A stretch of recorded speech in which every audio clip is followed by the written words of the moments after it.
Hey there everybody, Matt here from Matt's Trains and Tractors. I know it's been a while since my last YouTube upload here on the channel, but I'm back, and today we've got a Norfolk Southern review for you guys. I've got two Lionel Legacy SD45's. Now when I say Legacy SD45's, I'm only referring to one of those units, and that's a powered unit. And the second one is a super bass one. That's right, we've got super bass sounds on board the second unit here. It is a non-powered unit, but it still has mighty sounds. So if you're ready, I'm ready.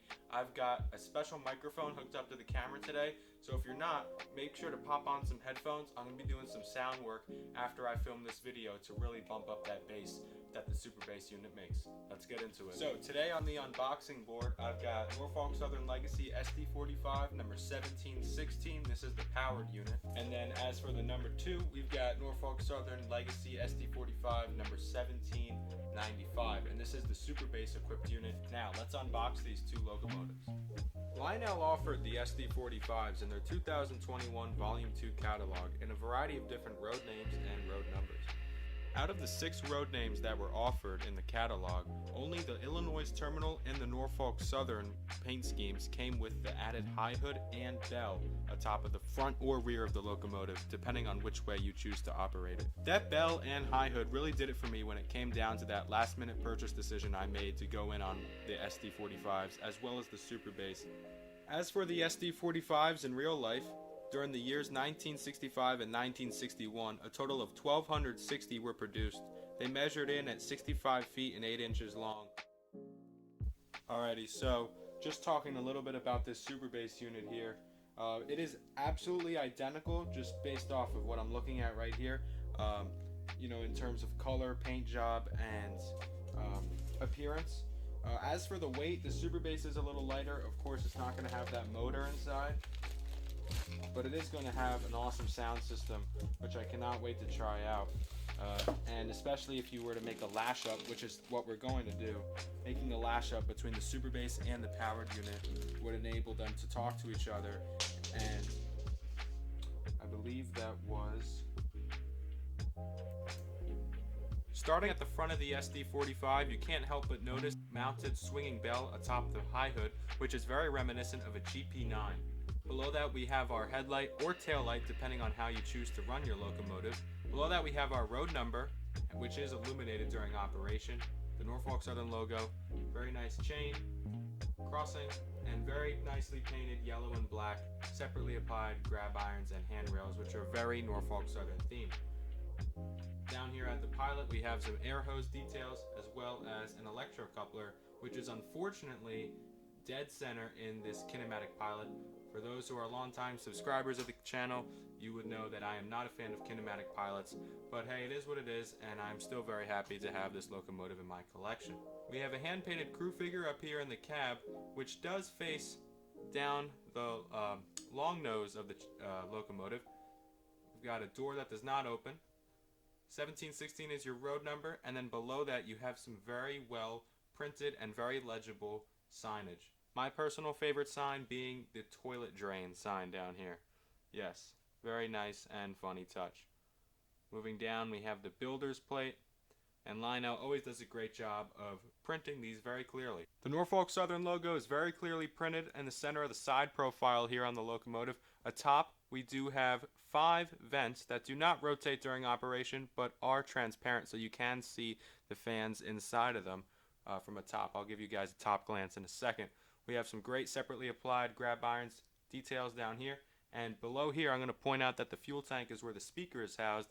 This is the powered unit. The super bass unit has a bigger speaker just by a little bit, and it is a little wider to have a bigger subwoofer to produce those lower frequencies, which is really cool. Moving back we have a 3-axle truck, so this locomotive is a 6-axle locomotive, and we've got some more grab irons back here. Here's a look at the rear of the SD45. Once again, we have illuminated number boards printing the locomotive's road number, which is 1716. We have a headlight or a tail light, depends on which way you want to run your locomotive. Brake wheel, chain, crossing down here, electrocoupler, and kinematic pilot. Here's a look at the top of the locomotive. Once again, we have 5 vent/fans up here. This one back here with a little tug just pops right off, and you have access to your control panel as well as your motor right here. And on the control panel it says run program, Bluetooth on off, and smoke on off. So typical things you see in a modern legacy diesel. Smoke fill up is right over here, and you have a horn on top of the cab. Let's check out the detailing on the Super Bass. Despite the bell and the difference in the road number down here and on the number board up here, the Super Bass is practically identical to the powered SD45 unit. I've already got these locomotives programmed. I'm going to make a lash up, get them into my legacy system, and then we're going to have some fun and run them around the layout. Let's do things a little differently during this running session. I'm feeling like we should start these locomotives up in the yard. Early morning startup, here we come. This is the dispatcher. Start up and hold. Over. Okay, let's get to work. Out.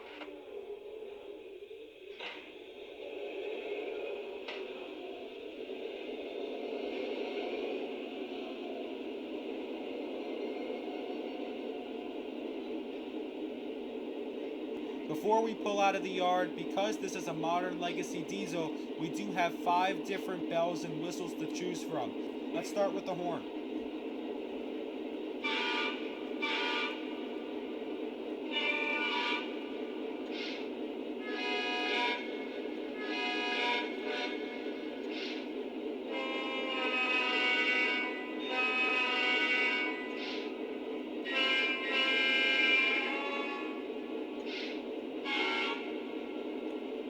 Moving on to the bell.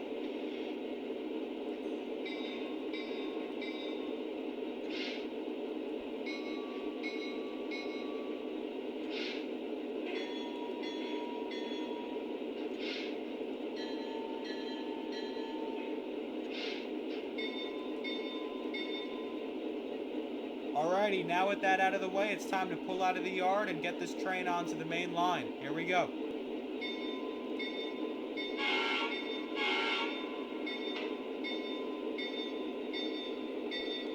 Don't forget about those who are ordered at MP124.6. Hopefully they get a crew out there to fix that load spot. It's getting rough in the saddle.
found this little trick to get the base to be a little more heavy. Drop the train brake down.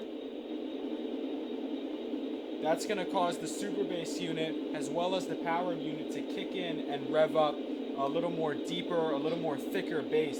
Sounds really great. Now that the locomotive is in idle and the bass is going, I'm going to put the RPM up. Have a listen to this super bass. It sounds great.